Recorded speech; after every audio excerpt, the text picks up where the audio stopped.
E aí, quebrada, mano. Cê é louco, parça. Mano, essa aula de hoje é foda, mano. Aula top. Essa aula é muito, muito, muito importante. Tá? A gente não vai trabalhar ela de forma exaustiva com vocês, mas vamos aí levantar os pontos principais para o vestibular, ou seja, aquilo que é fundamental que você entenda para você responder qualquer pergunta que envolva esse período, que é o período aí da descoberta dos metais preciosos em larga escala, né? Sempre teve, eles sempre acharam em pequenas quantidades, mas agora a gente está falando de toneladas, quebrada, várias, assim, ó, várias toneladas, beleza? Aqui a gente tem uma tela a óleo, né? Do Oscar Pereira da Silva. Essa tela é de 1920, quebrada. Então ela já tem aí, ó, dentro da República. E o que ela quer representar? Ela quer representar, presta atenção, o protagonismo. Isso é importante que eu tô falando, abre o colchete aí. Ela quer representar o protagonismo que o Sudeste brasileiro teve, né? Teria, né, melhor especificando, teria como desbravadores do interior. Tá? Isso é uma imagem idealizada, construída dessa região, para mostrar que essa região, para legitimar que essa região sudeste, ela é a vanguarda do Brasil, como é considerada hoje, né, nesse senso comum brasileiro. Beleza? Mas isso é uma ideia, uma imagem construída, que não condiz com a realidade. E a gente vai destruir essa porra hoje, beleza? Mas vamos lá, o apogeu e degradação do sistema colonial, né? A atividade mineradora e a interiorização e urbanização. Todo esse processo ela se dá com a descoberta, certo, do ouro aqui na América Portuguesa. Isso é muito, mas muito importante mesmo. Então, existe uma colonização, né, a descoberta desses metais em grande quantidade aqui na América Portuguesa, ela proporciona a gente fazer uma cisão na história brasileira, antes da mineração e depois da mineração. Por quê? Por que a gente chega a fazer essa cisão, que não é muito aceita, claro, por alguns historiadores, mas assim, a gente consegue fazer isso de forma para ser didático. Por quê? Porque existe uma estrutura, uma cultura, uma economia antes da descoberta do ouro, e existe uma economia, uma estrutura urbana, social e política depois da estrutura, ou depois da descoberta desse ouro. Então, por isso que o vestibular adora esse período, tá? Então, é muito importante a gente falar disso. A primeira característica fundamental que você precisa escrever e passar canetinha é a interiorização e urbanização. Isso é fundamental, cachorro. Presta atenção, a gente vai justificar ela, beleza? A população da colônia, da América Portuguesa, né, antes de se transformar em sede do ouro, ela chegava em torno de 300 mil habitantes, certo? A cidade mais populosa da América Portuguesa era Recife, que era um dos principais portos, certo? De transporte, né, da cana-de-açúcar, ou seja, era uma região extremamente ocupada, porque tinha uma atividade econômica muito forte, enquanto o Sudeste era uma região que ela não tinha grandes ocupações, né, porque ela era como que a periferia da América Portuguesa no sentido econômico. Tá? Por quê? Porque o sistema da cultura do açúcar, aquilo que a gente discutiu na aula anterior, ele predominava como a principal atividade econômica da América Portuguesa. Com a descoberta do ouro, cachorro, nossa, o bagulho ficou louco, mano. Por quê? Porque aí começou ouro, mano, é muito mais fácil de você acumular metais preciosos, você extraindo ele da terra, certo? Do que você indo aí tentando comercializar, trocar produto por moedas, beleza? Então, a população sai de 300 mil a um salto populacional para 3 milhões de pessoas ali no período do século XVIII, em torno de 1700, que é o ápice, né, do ciclo do ouro. Por que ciclo do ouro? Outra coisa importante, porque tem começo, meio e fim, beleza? Então tem um começo ali na descoberta, o ápice em 1750, e já no ápice já começa a cair, né? Por quê? Porque começa a se esgotar as jazidas de ouro. Isso é fundamental. Então a interiorização, a descoberta dessas jazidas de metais de ouro, a gente está falando de toneladas quebradas de ouro, entendeu? De diamantes, ouro.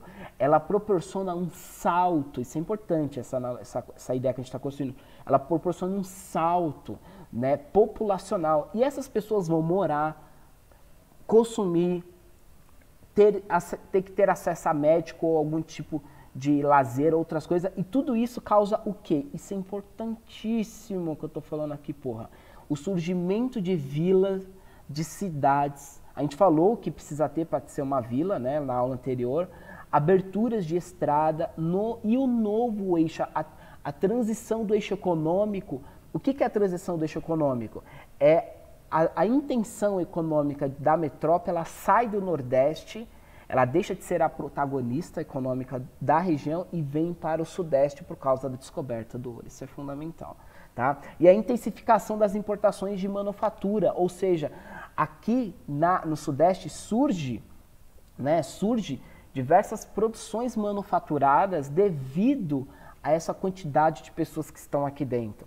Certo? Então essa produção, essas pessoas começam a consumir coisas. Então a descoberta do ouro e a vinda, o aumento populacional faz o quê? Escreve isso. Uma dinâmica, ela aumenta, ela potencializa a dinâmica em diversos fatores aqui no Sudeste. Econômico, cultural e social. Isso é importante. Né? Os transportes, como eu disse, daquelas estradas, elas são feitas por tropeiros, por mulas, né, por pessoas, né, que são montadinhas na mulinha para 1000 graus e elas vai levando toda essa riqueza de produção que tinha aqui, de açúcar, algodão, drogas do sertão, pecuária que vinha dos pampas gaúchos e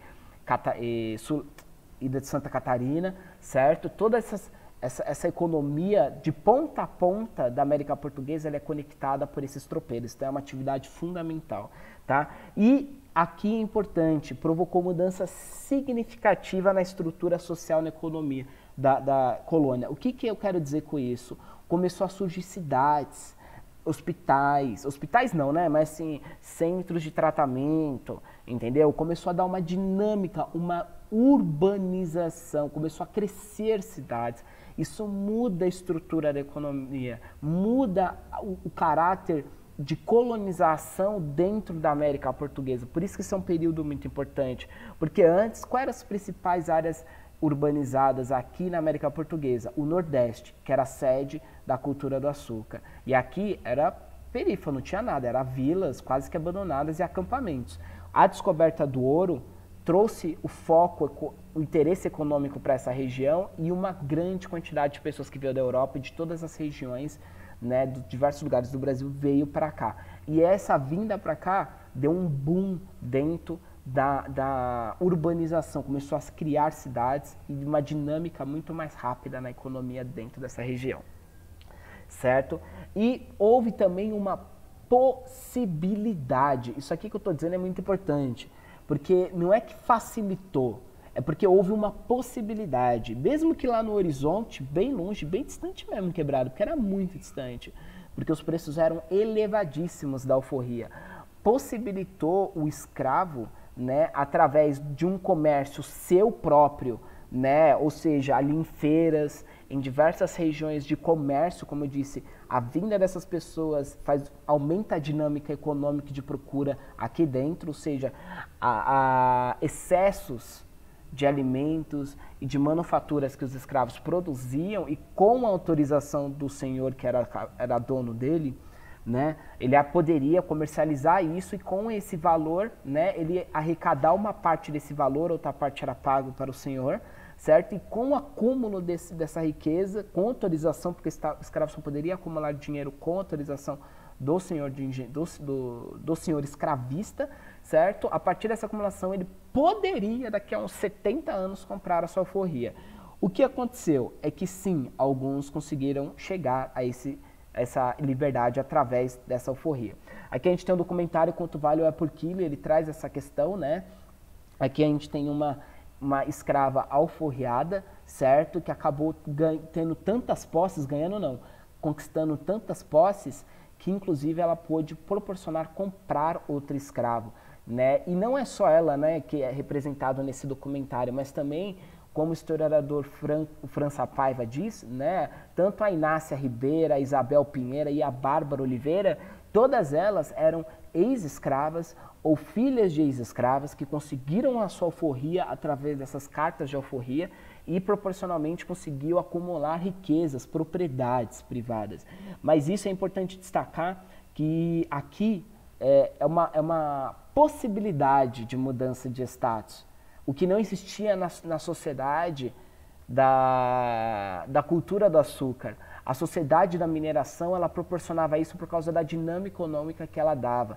Então todas as pessoas poderiam extrair ouro, qualquer pessoa, através da faiscação e garimpagem, ou seja, qualquer pessoa com o seu próprio corpo, né, com o seu próprio corpo que eu digo, o escravo não tinha isso, porque ele não tinha direito ao corpo, né, o corpo era propriedade privada de um senhor escravista, uma pessoa que escraviza outros seres humanos, que reduz o ser humano escravizado a uma mercadoria, ou seja, ele reduz ao corpo. O escravo não tem subjetividade, não tem opinião, não tem direito à fala, não tem direito a nada, entendeu? Muito menos a propriedade privada. Então, tudo depende da autorização do senhor, certo? Então, aqui as pessoas que conseguiam a sua liberdade através de diversos fatores, como a gente discute na aula anterior e nessa aula a gente está discutindo agora, elas, posto em liberdade, elas poderiam, com o seu próprio corpo, chegar a uma terra onde tinha essa faiscação, onde era possibilitada a faiscação, e pagando imposto para o dono da terra, né, para a pessoa que administrava a terra, ele conseguiria uma quantidade de ouro, né, poderia conseguir, é melhor dizer, né, não é todos conseguiam, mas ele poderia conseguir, existia essa possibilidade de ele conseguir, mesmo uma quantidade pequena, ele tinha essa possibilidade de conseguir uma quantidade de ouro e, consequentemente, acumular capital. Esse ouro, o imposto pago, ele conseguiria acumular. Então, a faiscação ela é uma atividade que qualquer pessoa poderia fazer. Isso é importante, eu vou mostrar um exemplo. E as lavras são, na realidade, grandes unidades exploradoras de ouro. Ou seja, existia um número organizado e quem atuava nas lavras? Geralmente os escravos, certo? Aqui a gente tem uma representação de uma lavra, certo? Diversos escravos em linha aqui cavando, né? Em busca, peneirando a água tirada do rio, certo? Da queda do rio ali, buscando o pó de ouro. E aqui a gente tem uma representação de uma faiscação, onde diversas pessoas, ó, em grupos pequenos, poderiam ali tentar extrair ouro nessa queda de água aqui. Isso é importante, beleza? Então, por causa dos acidentes, mas é importante destacar aqui, né, que por causa dos acidentes, as doenças, que os cativos eles tinham em torno de uma expectativa de vida de 12 anos de atividade. Então, eles trabalhavam em torno de 12 anos até falecer por causa da atividade que eles estavam exercendo. É importante destacar, olha que interessante isso daqui, a expectativa de vida do homem branco, do homem livre, dentro da América Portuguesa, né, do homem branco livre, era em torno de 30 anos. A do escravo era em torno de 20 anos. E a do escravo na atividade da mineração era de 12 anos. O que a gente está vendo aqui? Que a atividade que eles estão sujeitos, a exploração, a violência dessa sociedade, ela nitidamente, ela diminui a expectativa de vida das pessoas que estão sendo escravizadas. Isso é muito importante para vocês entenderem a violência e o caráter violento também dessa exploração de ouro, para vocês não acharem que então qualquer pessoa podia explorar, mas existiam duas técnicas. Aqui qualquer uma posto em liberdade poderia, e a outra que era a principal atuação e principal técnica utilizada pelos senhores de escravos. Então, os ricos ganhavam grandes quantidades de ouro explorando o trabalho de outros seres humanos. Enquanto aqui você tinha uma mobilidade, uma possibilidade de ascensão social. Uma possibilidade, mesmo que no horizonte, muito distante, porque não era fácil, isso é óbvio, né? Mas existia essa possibilidade. Essa possibilidade ela era unicamente direcionada às pessoas que estavam em liberdade. Aquelas que estavam presas aos senhores, ou elas trabalhavam nas minas, ou elas tentavam conseguir a confiança desse senhor escravista, né, para que ele proporcionasse aí que o escravo comercializasse nas feiras, nesses centros comerciais, o excesso da sua produção, né? Então a comida, manufatura, tudo isso ele poderia comercializar unicamente com autorização do senhor escravista. Isso possibilitava um certo acúmulo, certo? Né? Porque pagava imposto, né? Mesmo assim tinha que pagar para o senhor, uma parte era direcionada ao senhor de escravo e outra parte pequena, essas pessoas com essa atividade poderiam acumular, né, dentro dessas feiras. Então há uma dinâmica, você vê que é uma dinâmica muito mais complexa e rica dentro agora do Sudeste brasileiro, e ela é proporcionada devido à atividade mineradora. Isso é muito importante. Porque se entendendo essa complexidade, vocês vão entender que a mobilidade social ela foi proporcionada, o que o Antonil está falando aqui, ó, homens de toda a casta e de todas as partes, uns cabedal, ou seja, tem títulos, e outros vadio. Todo mundo poderia, de alguma forma, acabou se beneficiando ou sendo vitimado pela atividade mineradora. Beleza? Isso é muito importante. Aqui a gente tem mais uma representação de 1837, né, a lápis mesmo, né, a grafite na realidade, né, onde tem um escravo aqui, né, que trabalhava na lavra, e eles aqui na fila, né, esperando para deixar o ouro que eles colheram aqui, né, que eles pegaram dentro das lavras aqui para o capataz, né, o senhor escravista. Beleza? Na verdade, o senhor escravista e o capataz aqui vigiando. Você vê que eles estão usando poucas roupas. Na realidade, eles trabalhavam pelados. Né? Por quê? Porque isso impedia que o escravo roubasse, né, o ouro da lavra. Então, ele descobre umas pepitas de ouro e ele escondesse esse ouro e, consequentemente, chegasse no final, lá, depois de vários anos, ele chegasse para o senhor, ó, eu consegui um valor aqui que paga a minha carta de alforria. Então, para dificultar esse pagamento dessas cartas de alforria, para eles não conseguirem pagar essas cartas de alforria, eles trabalhavam quase que pelados na realidade, né? E sobre constante vigia, né? Olhando aqui, ó, você vê que cada um com chicote na mão, né? Cada um aqui vigiando muito bem, né? Cada movimento que essas pessoas que estavam escravizadas estão fazendo, certo? Propriamente para que esse ouro não fosse unicamente direcionado para o proprietário desses escravos e que esses escravos não conseguissem, através das lavras, a sua emancipação, a sua liberdade. Aqui a gente tem uma foto do Arquivo Nacional na cidade de Caeté, né? A gente vê tem uma cidade que foi muito urbanizada, essa arquitetura dela desde aquele momento até os dias atuais, certo? E como que a gente falou agora dessa questão da urbanização, da atividade econômica, tudo isso é muito importante, isso é o principal do vestibular, mano. Esse primeiro momento da aula é muito importante, tá? Mas agora a gente vai falar um pouco dessa atividade, como que era a administração. O que é importante vocês levarem daqui? É que com a descoberta da atividade mineradora, a América Portuguesa, a metrópole da América Portuguesa, ela vai com todos os seus interesses, né, todos os olhares da metrópole vão para o Sudeste. Ou seja, anota isso, existe com a descoberta da atividade mineradora, dessas jazidas, há um fortalecimento, um enrijecimento, né, uma tensão maior sobre a região, ou seja, a metrópole ela tenta de forma muito mais intensa manter essa região sob o seu controle. Por quê? Anota isso. Por que é importante ela manter esse enrijecimento dentro dessa região? Por quê? Para que nenhuma quantidade de ouro fosse contrabandeada, ou seja, ela vai criar impostos, formas de coletar esses impostos, né, e que toda essa região esteja subordinada à metrópole unicamente, entende? Para que todos os impostos sejam pagos diretamente, que passe por menos intermediários e seja pagado diretamente para a metrópole. Então, com a descoberta do ouro, exige uma administração muito mais rígida, isso é importante. Então, ele faz, né, subordinado diretamente a região das Minas a Portugal, meio que isso que eu já falei, e ele quer ter o controle da produção e da distribuição das datas, que são datas, territórios, que é onde foram descobertas essas regiões, tá? além dos lançamentos e as cobranças desses impostos. Aonde que eles cobram esses impostos, né? Eles vão cobrar direto na casa de fundição. Por quê?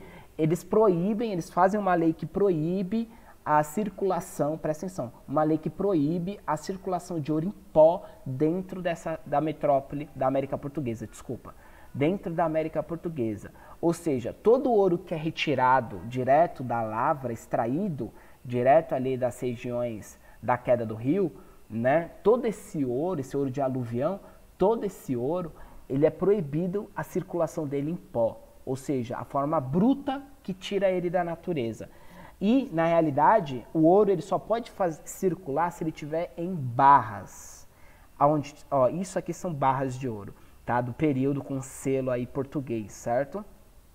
Selo onde será pago os impostos com a identificação, o número, essas porra aqui.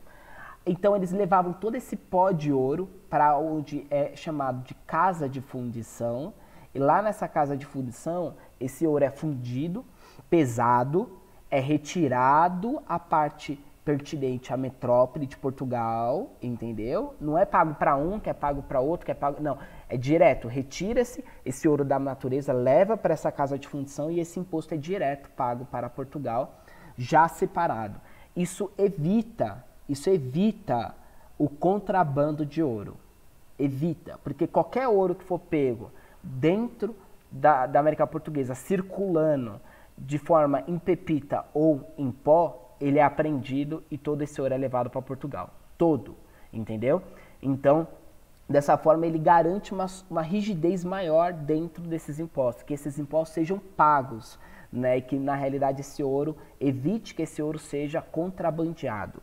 Isso é importante, certo? E aqui é importante, né? Por quê? Por que Portugal quer tanto esse ouro de uma forma direta, que passe por menos interlocutores possíveis para que chegasse em Portugal a maior quantidade possível de arrecadação? Porque Portugal utiliza desse ouro, isso é importante, utiliza-se desse ouro para equilibrar a sua balança comercial, que ela está deficitária devido ao comércio que Portugal tem, comércio exterior, que Portugal tem entre Inglaterra e Portugal, onde Portugal vende vinho para a Inglaterra, produto de luxo, enquanto em pequenas quantidades, óbvio, a Inglaterra vende tecido, roupa, né, que é feito através da sua indústria têxtil. A Inglaterra está passando pela industrialização, terminou já, na real, né? Então, a sua indústria têxtil. Então, esse tratado de panos e vinho faz que Portugal fique com a sua balança comercial deficitária. A partir desse momento, o ouro do Brasil começa a equilibrar, garantindo que Portugal conseguisse pagar as suas dívidas com os países exteriores. Descobre-se ouro também, diamante na realidade, no distrito de Diamantino. Essa região fica completamente subordinada a Portugal, né? Então, todas as leis que forem implementadas aqui, ela é feita diretamente de Portugal, das cortes, e não mais das câmaras municipais, certo? E o rei João, né, João VI, João V, ele fala, né, que governou Portugal no ápice, né, do ciclo do ouro. Ele fala, né, meu avô temia e devia, meu pai devia, e eu não temo e não devo. Né? O que ele quer dizer? Ele está dizendo que todas as minhas dívidas eu pago, né? E ele está no que período especificamente? Onde a América Portuguesa transporta, através de imposto, a maior quantidade de ouro possível. Esse imposto ele era coletado aqui na Casa de Fundição, como eu disse, né? Essa é uma casa construída em 1653, existe até hoje ele é um museu, certo? Então o ouro era fundido aqui e a parte de Portugal era retirada e levada para Portugal e a outra parte era destinada ao dono que levou esse ouro para a Casa de Fundição. Beleza? Quais são os impostos? Não é muito importante vocês lembrar, mas é importante vocês lembrar essa rigidez nessa cobrança, tá? Quais são os impostos? A captação é um deles, que é sobre o número de escravos utilizados. Então lembra aquela foto que tinha lá o cara com 4 escravos sentados, esperando levar o ouro que eles coletaram nas lavras para o senhor de escravos, né? Enquanto um estava dando lá a pepita de ouro e colocando no potinho. Né? Quanto mais escravos essas pessoas têm, mais ouro ele vai conseguir coletar. Então, Portugal ele cria um imposto para quantidade de escravo que eles têm. Porque ele entende que quanto mais escravos trabalhando na lavra, mais possibilidade de ouro de extrair ele tem. Então, para evitar que esse senhor contrabandeasse esse ouro e não pagasse os impostos, que ele colocasse diversos escravos trabalhando e pagasse apenas um, eu vou cobrar o imposto por cabeça de escravo também, por pessoa em regime escravista trabalhando.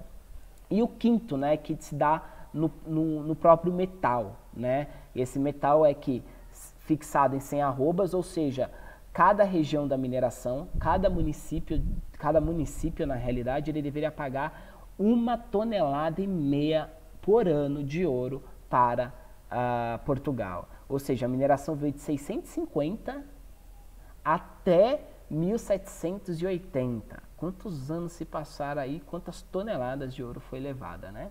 Levando em consideração que tinha município que pagava 200 arroba.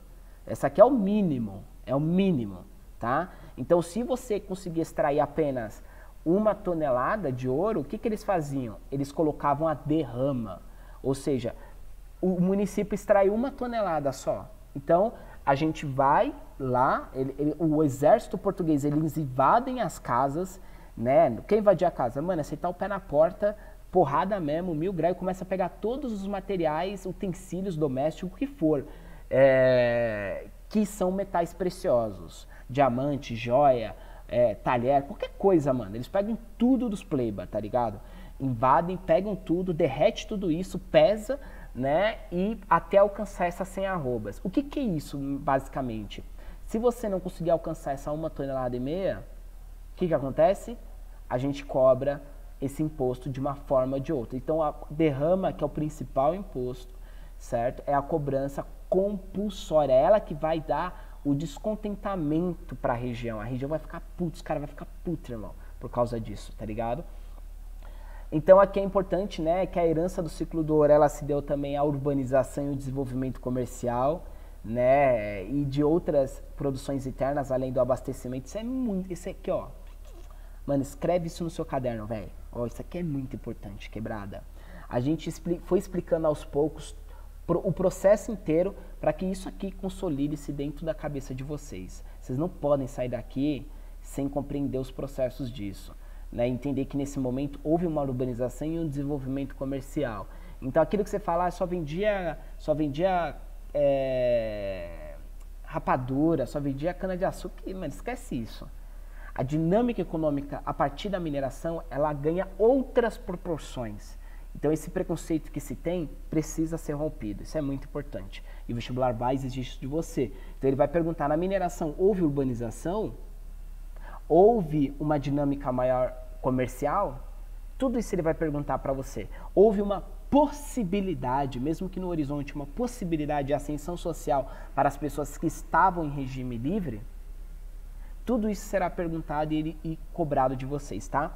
Além disso, ele proporcionou o desenvolvimento da arte e das áreas associadas à mineração e à arquitetura, certo? Por quê? Porque o artista ele trabalha através de pagamento. Sem pagamento ele não consegue sobreviver, certo?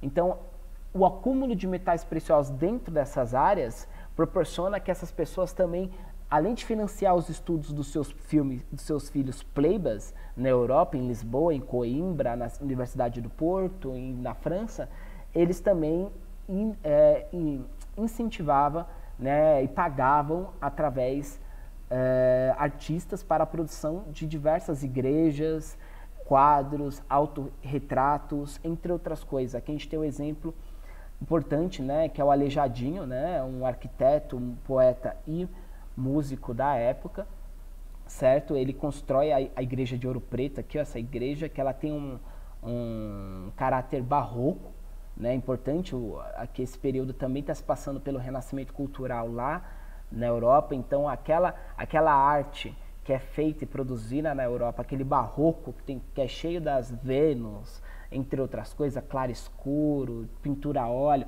tudo isso chega ao Brasil, aqui é devorada e ganha-se caráteres, tonalidades mais da América Portuguesa também, certo? E acaba gerando essa arte que é o barroco brasileiro, muito importante, beleza?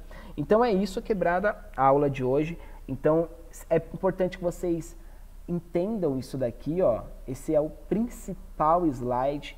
Toda a ideia que a gente veio construindo lá de o aumento populacional por causa da descoberta, as pessoas consomem, as pessoas precisam morar em casas, o desenvolvimento comercial, a possibilidade de escravos presos vender o excesso da sua produção perante a autorização do senhor escravista nas feiras, aumenta a dinâmica, os tropeiros que levavam tudo e abasteciam, presta atenção, abasteciam a região da mineração, porque as pessoas vão precisar comer, certo? A abertura de estradas, de cidades, isso é o principal, né? O principal.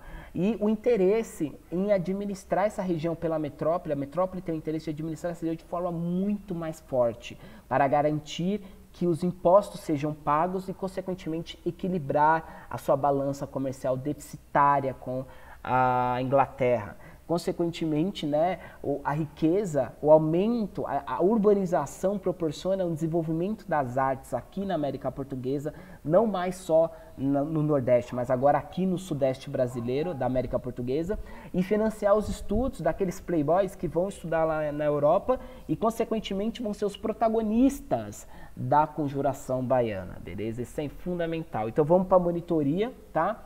Na monitoria, eu vou ressaltar os principais pontos e vou destacar algumas coisas aí interessantes também, beleza? Então é isso e fazer questão. É isso e é nóis, tamo junto.